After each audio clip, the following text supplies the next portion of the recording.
एका अशा राजाची कल्पना करा ज्याचा स्वतःच्याच राज्यात त्याच्याच दरबारात अपमान झाला आणि त्या एका अपमानाच्या ठिणगीने एका अशा क्रांतीला जन्म दिला ज्याने भारताचा सामाजिक इतिहासच कायमचा बदलून टाकला. हो, आज आपण बोलणार आहोत छत्रपती शाहू महाराजांबद्दल. त्यांची ही कहाणी फक्त एका राजाची नाही तर एका खऱ्या लोकनायकाची आहे. तर मग प्रश्न हाच आहे की एका राजाचा झालेला वैयक्तिक अपमान संपूर्ण राष्ट्रासाठी क्रांतीची मशाल कशी काय पेटवू शकतो? म्हणजे ही काही केवळ इतिहासातली एक घटना नाही आहे, ही गोष्ट आहे नेतृत्वाची, आत्मसन्मानाची आणि एका मोठ्या बदलाची. चला तर मग आपण थेट त्याच घटनेपासून सुरुवात करूया ज्या घटनेने शाहू महाराजांच्या विचारांना अक्षरशः मुळापासून हादरवून टाकलं. ही फक्त एक घटना नव्हती तर एका खूप मोठ्या बदलाची ती नांदी होती.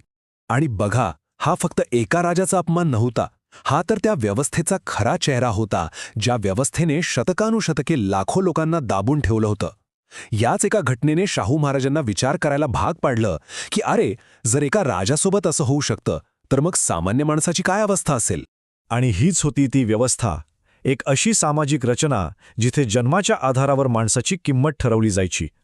शाहू महाराजांनी ठरवलं की याच व्यवस्थेला मुळापासून उखडून टाकायचं.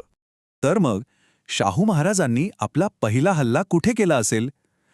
त्यांनी निवडलं ते सर्वात शक्तिशाली शस्त्र जे कोणत्याही समाजाला बदलू शकतं, आणि ते म्हणजे शिक्षण. जरा विचार करा, आजपासून 100 वर्षांपूर्वी जेव्हा शिक्षण म्हणजे काही मोजक्या लोकांचाच हक्क होता, तेव्हा शाहू महाराजांनी एक क्रांतिकारी कायदा आणला. प्राथमिक शिक्षण सर्वांसाठी मोफत आणि सक्तीचं. हे किती दूरदृष्टीचं पाऊल होतं नाही का? यातूनच त्यांनी सांगितलं की खरं स्वातंत्र्य हे ज्ञानानेच मिळू शकतं. पण फक्त कायदा बनवून ते थांबले नाहीत, कारण त्यांना माहीत होतं की ते पुरेसं नाही. शिक्षण खरंच प्रत्येक मुलापर्यंत पोचलं पाहिजे, आणि म्हणूनच त्यांनी व्हिक्टोरिया मराठा बोर्डिंगसारखी वसतिगृहे सुरू केली, जेणेकरून अगदी दुर्गम भागातल्या मुलांनाही शिकण्याची संधी मिळावी. शिक्षणासोबतच शाहू महाराजांनी प्रशासनातही एक असा क्रांतिकारी बदल घडून आणला. त्यांनी एक असा निर्णय घेतला ज्याचे पडसाद आजही आपल्याला भारतात बघायला मिळतात. तो निर्णय होता आरक्षणाचा. आणि लक्षात घ्या, हा निर्णय फक्त कोल्हापूरपुरता मर्यादित राहणार नव्हता. हा एक असा निर्णय होता जो पुढे जाऊन संपूर्ण भारतासाठी एक आदर्श ठरणार होता. तारीख होती 26 जुलै 1902. हा तो ऐतिहासिक दिवस होता जेव्हा शाहू महाराजांनी जाहीर केलं की कोल्हापूर संस्थानातल्या 50% सरकारी नोकऱ्या या मागासवर्गीयांसाठी राखीव असतील. हो, हीच होती भारतातल्या आरक्षणाची सुरुवात. त्यांच्या मागचा उद्देश फक्त नोकऱ्या देणं एवढाच नव्हता, तर सत्तेमध्ये समान प्रतिनिधित्व मिळवून देणं हा होता. त्यांना वाटत होतं की शासनामध्ये प्रत्येक वर्गातल्या लोकांचा सहभाग असायलाच हवा.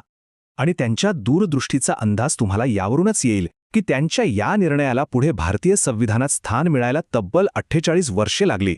म्हणजे ते काळाच्या कितीतरी पुढे होते. पण शाहू महाराजांचा संघर्ष इथेच संपला नाही. त्यांचं काम अजून बाकी होतं. त्यांनी समाजातील सर्वात दुर्बल घटक म्हणजे स्त्रिया आणि दलित यांच्या मानवाधिकारांसाठी सुद्धा आवाज उठवला.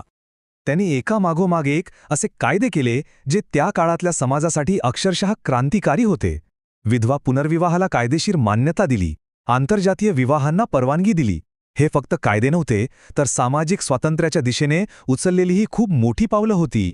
पण शाहू महाराज फक्त कायदे करणारे राजे नव्हते, तर ते स्वतः कृती करून आदर्श घालून देणारे खरे नेते होते. याचंच एक उत्तम उदाहरण म्हणजे गंगाराम कांबळेंच्या सत्यसुधारक हॉटेलची घटना. त्यांनी अस्पृश्यतेसारखी भयानक प्रथा मोडण्यासाठी स्वतः तिथे जाऊन सगळ्यांसमोर चहा पिला. केवढा मोठा संदेश होता हा! आणि शाहू महाराजांचा प्रभाव फक्त त्यांच्या राज्यापुरता मर्यादित नव्हता. त्यांच्या या वारसाने भविष्यातल्या अनेक मोठ्या नेत्यांना प्रेरणा दिली, आणि त्यापैकीच एक महत्त्वाचं नाव म्हणजे डॉक्टर बाबासाहेब आंबेडकर. मूक नायक, म्हणजेच ज्यांना आवाज नाही त्यांचा आवाज. शाहू महाराजांनी डॉक्टर आंबेडकरांच्या या वृत्तपत्राचं महत्त्व ओळखलंच नाही, तर त्याला आर्थिक पाठबळसुद्धा दिलं. कशासाठी? तर जेणेकरून दबलेल्या, पिचलेल्या लोकांचा आवाज बुलंद व्हावा. आणि ही फक्त एक घोषणा नव्हती, ही तर एका दूरदृष्टी असलेल्या राजाने भविष्यातल्या एका महान नेत्याला दिलेली ओळख होती. शाहू महाराजांनी डॉक्टर आंबेडकरांमधली ती ताकद ओळखली होती जी पुढे जाऊन भारताचं सामाजिक चित्र बदलणार होती. आणि म्हणूनच त्यांना राजर्षी म्हटलं गेलं. राजर्षी म्हणजे असा राजा जो ऋषीसारखा आहे, एक संत राजा. ही पदवी त्यांना वारसा हक्काने मिळालेली नव्हती. ही त्यांनी आपल्या कामाने, आपल्या न्यायाने आणि आपल्या वचनबद्धतेने कमावली होती. शाहू महाराजांची ही कहाणी आपल्याला विचार करायला लावते की त्यांनी तर राजेशाही सत्तेचा वापर जुनी सामाजिक रचना मोडण्यासाठी केला, पण आजचं नेतृत्व आधुनिक काळातल्या विषमतेवर मात करण्यासाठी काय करू शकतं? त्यांचा वारसा आपल्याला हीच आठवण करून देतो की खरं नेतृत्व हे केवळ सत्ता गाजवण्यात नाही, तर लोकांना सक्षम करण्यात आणि सर्वांसाठी समान संधी निर्माण करण्यात आहे.